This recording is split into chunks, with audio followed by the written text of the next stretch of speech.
لله رب العالمين الصلاة والسلام على رسول الأمين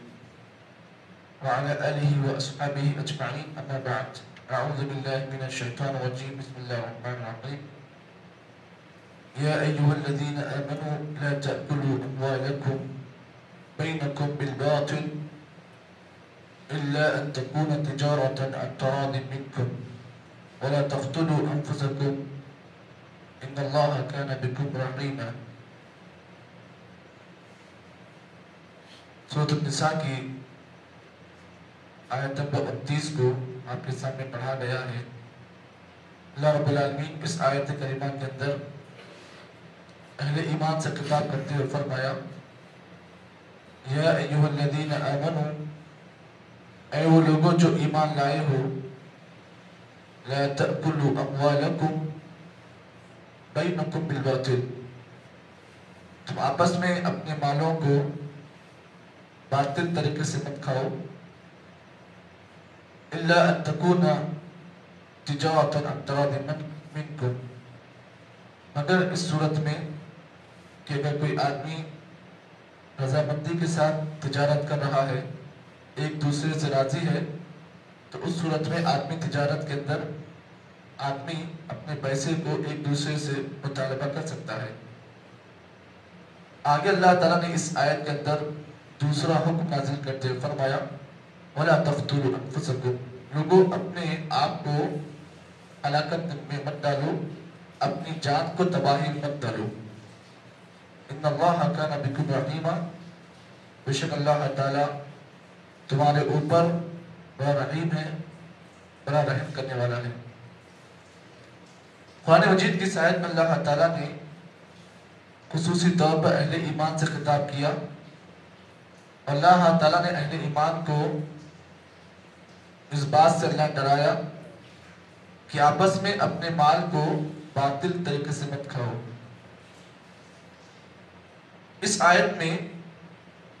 باطل سے مراد کمائی کا ہر وہ ذریعہ، کمائی کا ہر وہ طریقہ جو اللہ اور اس کے رسول کے حکم کے خلاف ہو. کیا مطلب؟ آدمی کوئی تجارت کر رہا ہے، کوئی کام کاج کر رہا ہے، اگر اس کا کمانے کا طریقہ اللہ تعالیٰ اور اس کے رسول محمد صلی اللہ علیہ وسلم کے بتائے ہوئے طریقے کے خلاف ہے تو اس کی تجارت باطل تجارت ہے. اب اس میں وہ تمام چیزیں شامل ہیں، تجارت کا ہر وہ طریقہ، بزنس کا ہر وہ طریقہ، کمائی کا ہر وہ طریقہ جو اللہ اور اس کے رسول سے ثابت نہیں ہے. اگر آدمی اس طریقے سے کماتا ہے اور اس کمائی سے اپنا پیٹ پالتا ہے، بچوں کا پیٹ پالتا ہے یا بیویوں کا پیٹ پالتا ہے، تو پھر اس آدمی کی کمائی حرام کمائی ہے. اللہ تعالیٰ نے اس آیت میں یہی بات بیان کی. باطل سے مراد تجارت کا ہر وہ طریقہ جو اللہ اور اس کے رسول کے بتائے ہوئے طریقے کے خلاف ہے، تو پھر وہ طریقہ، اس طریقے پر کمائی گئی کمائی آدمی کے لیے حلال نہیں ہے. اب اس آیت میں ہم بات کریں گے ان لوگوں کی جو ایسی تجارت کر رہے ہیں اور کھا رہے ہیں، کھلا رہے ہیں، تو پھر ان کا معاملہ کیا ہوگا. اس سلسلے میں بس وہ حدیث میں آپ کے سامنے پیش کر دوں جس کو امام مسلم رحمہ اللہ نے صحیح مسلم میں روایت کیا. نبی اکرم صلی اللہ علیہ وسلم نے ایک واقعہ بیان کیا. واقعہ یہ ہے کہ ایک آدمی مسافر تھا، حالت سفر میں تھا، اور اس آدمی کا معاملہ یہ تھا کہ سفر کی حالت میں وہ آدمی تھک چور کر کسی درخت کے سائے میں آرام کر رہا تھا،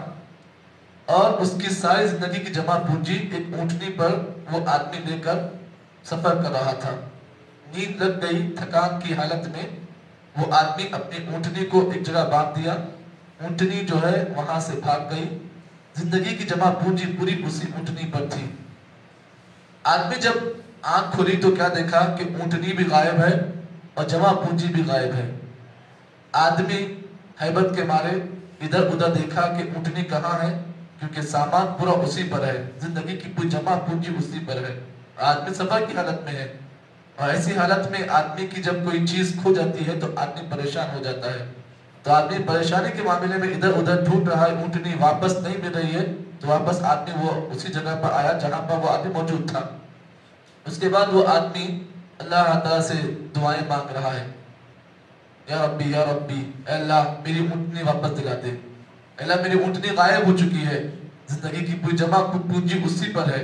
وہ آدمی دعائیں کر رہا ہے، اور آپ جانتے ہیں مسافر کی دعا اللہ تعالیٰ کے پاس رد نہیں ہوتی ہے۔ ثلاث دعوات، تین دعوتیں، تین دعائیں ایسی ہیں جس کو اللہ رد نہیں کرتا ہے، اس میں سے ایک دعا دعوت المسافر ہے، مسافر کی دعا اللہ تعالیٰ رد نہیں کرتا ہے۔ وہ آدمی دعائیں کر رہا ہے لیکن اونٹنی آنے کا نام ہی نہیں لے رہی ہے، دعائیں کر رہا ہے، آدمی پریشان ہے۔ اب وہ آدمی پریشان ہو کر اللہ سے دعائیں کر رہا ہے لیکن دعا قبول نہیں ہو رہی ہے۔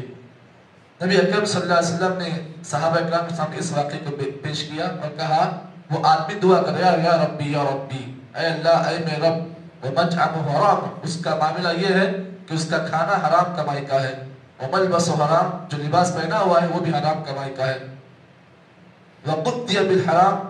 زندگی کی پوری اس کی معاملات پورا حرام کمائی پر ہے۔ نبی نے کہا فأنى يستجاب لذلك، اللہ کیسے اس آدمی کی دعا قبول کرے گا؟ تو معلوم یہ ہوا جس آدمی کی کمائی، جس کا لباس اور جس آدمی کا زندگی کا پورا معاملہ اگر حرام کمائی پر ہو، نبی نے کہا فأنى يستجاب لذلك، اللہ کیسے اس آدمی کی دعا قبول کرے گا؟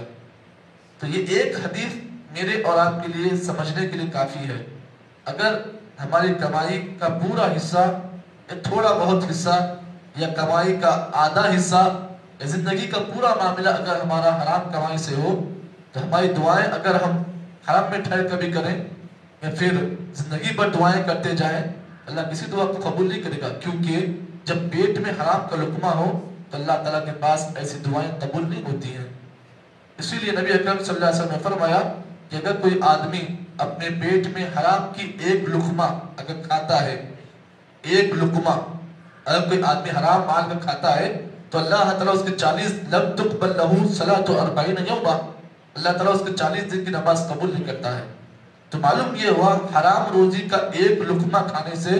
اتنی بڑی وعید ہے، تو ان لوگوں کے لیے سوچنے کا مقام ہے جو